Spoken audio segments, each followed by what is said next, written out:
So in colonial America and in the 1800s, this part of the baccalaureate service was commonly nicknamed the last sermon.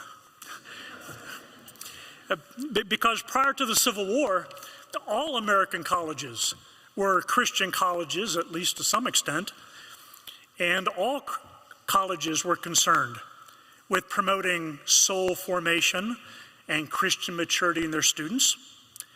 So all college students attended regular chapels and heard many chapel sermons.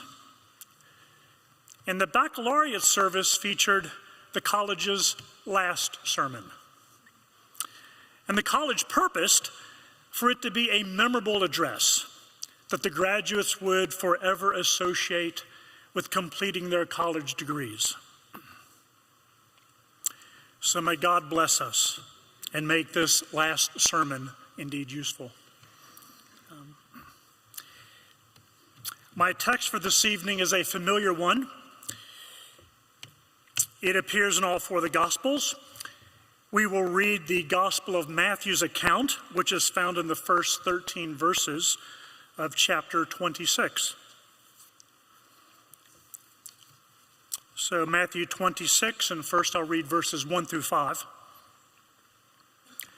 When Jesus had finished all these sayings, he said to his disciples, "You know that after 2 days the Passover is coming, and the Son of Man will be delivered up to be crucified."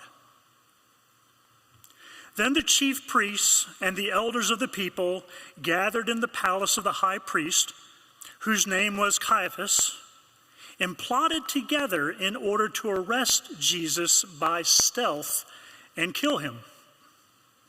But they said, "Not during the feast, lest there be an uproar among the people."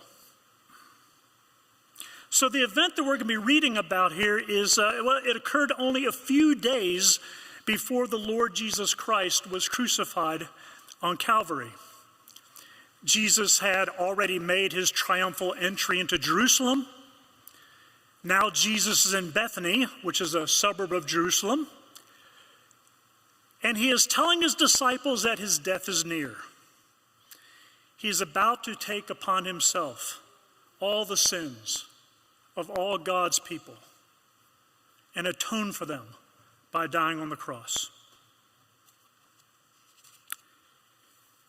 So Matthew's account continues with verses 6 and 7.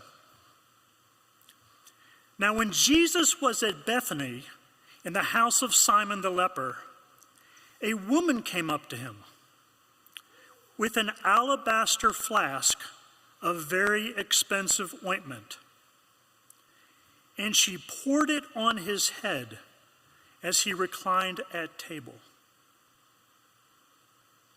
This woman was probably Mary, Mary the sister of Martha, and also the sister of Lazarus, whom Jesus had raised from the dead.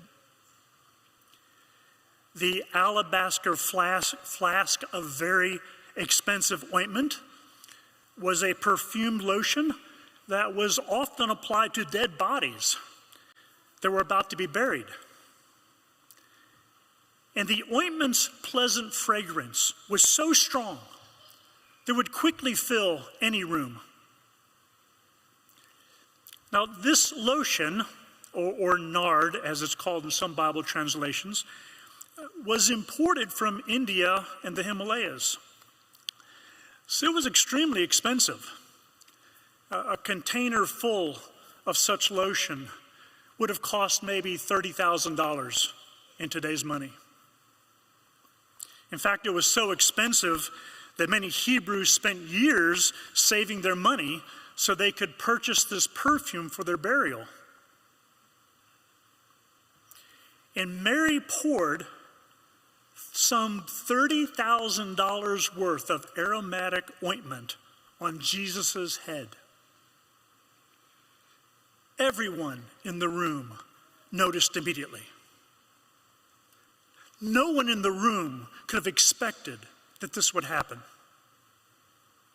Surely the room fell silent, and all eyes would have been on Mary and Jesus. The story continues. And when the disciples saw it, they were indignant. Now, in this context, the word indignant means to be angry or offended because of something that is improper or something that is unworthy. And when the disciples saw it, they were indignant, saying, "Why this waste? For this could have been sold for a large sum and given to the poor." So the disciples were shocked at Mary's extravagant act. In fact, they were scandalized by an act that they deemed inappropriate. And so they asked the rhetorical question, "Why this waste? Mary, you foolishly threw away $30,000. Mary, what a waste." Now, the disciples were right about one thing. The burial perfume could have been sold for a lot of money, and the money could have been used to help the poor. But they were wrong about the most important thing. They thought Mary's action was a waste, but it wasn't. It wasn't a waste because Mary valued Jesus very highly. And so Mary determined that Jesus was worth every drop of this $30,000 act of worship. Jesus was worthy of the expensive nard. The disciples, however, did not value Jesus this highly, at least not at this moment. They determined that the costly burial anointment was too much to squander on Jesus.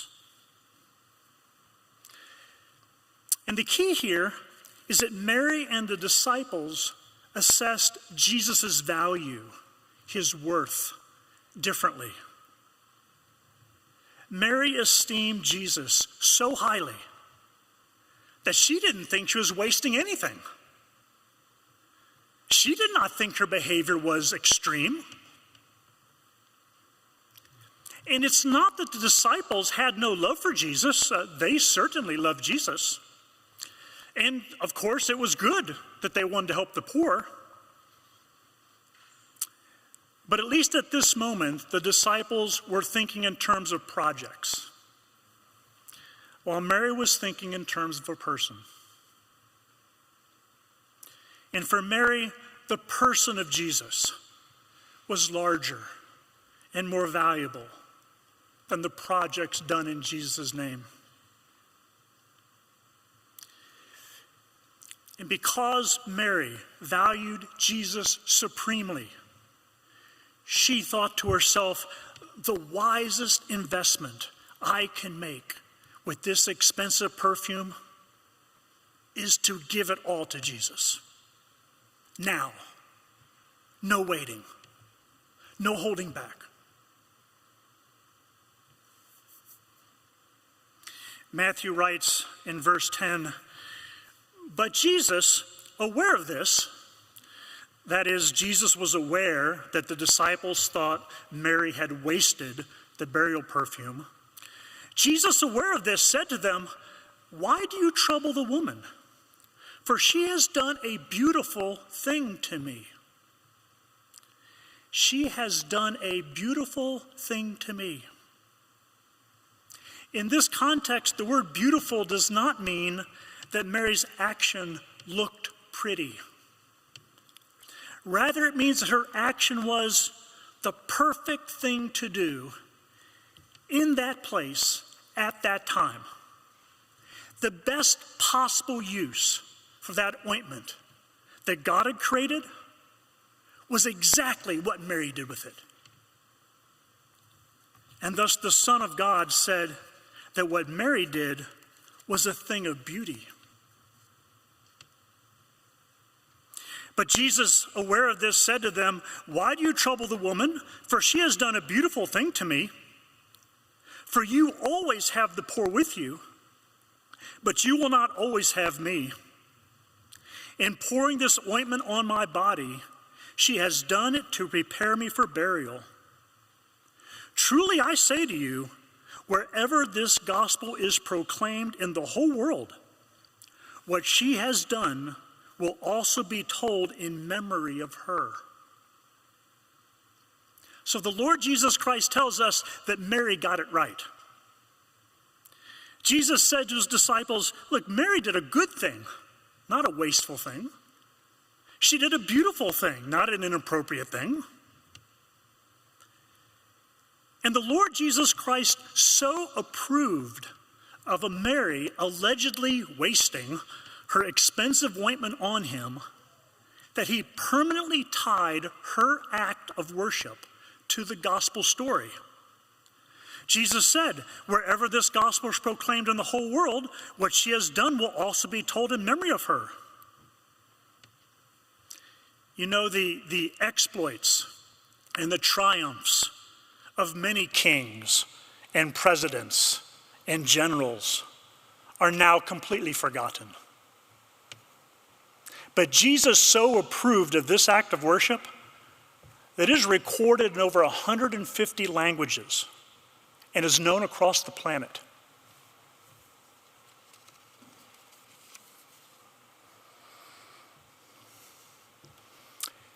Graduates, as you move on to the task that God has for you next,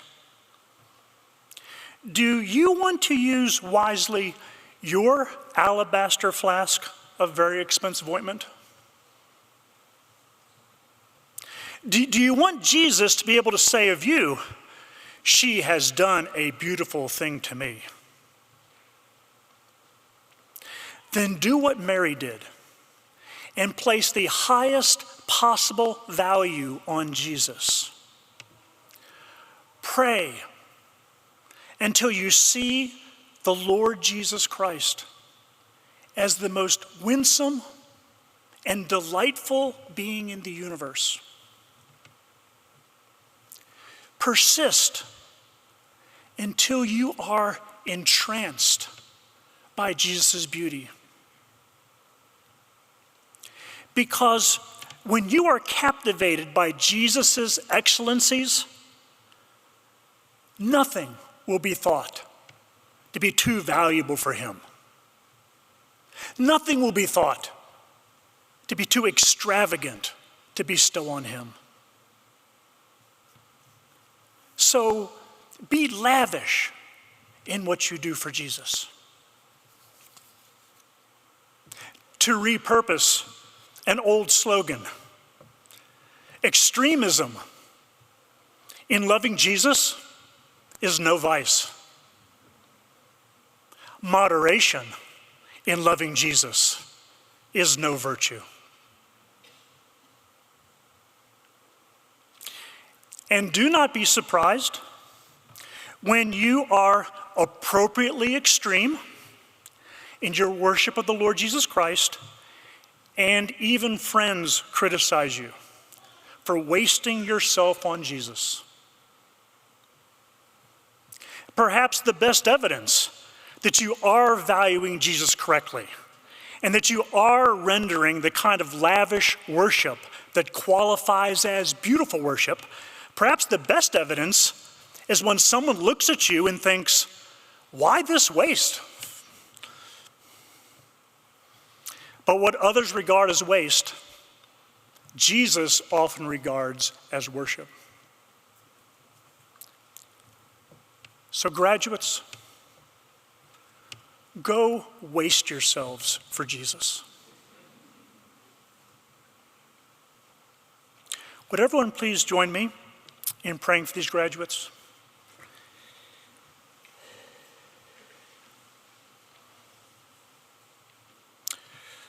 Lord Jesus Christ, we worship you now.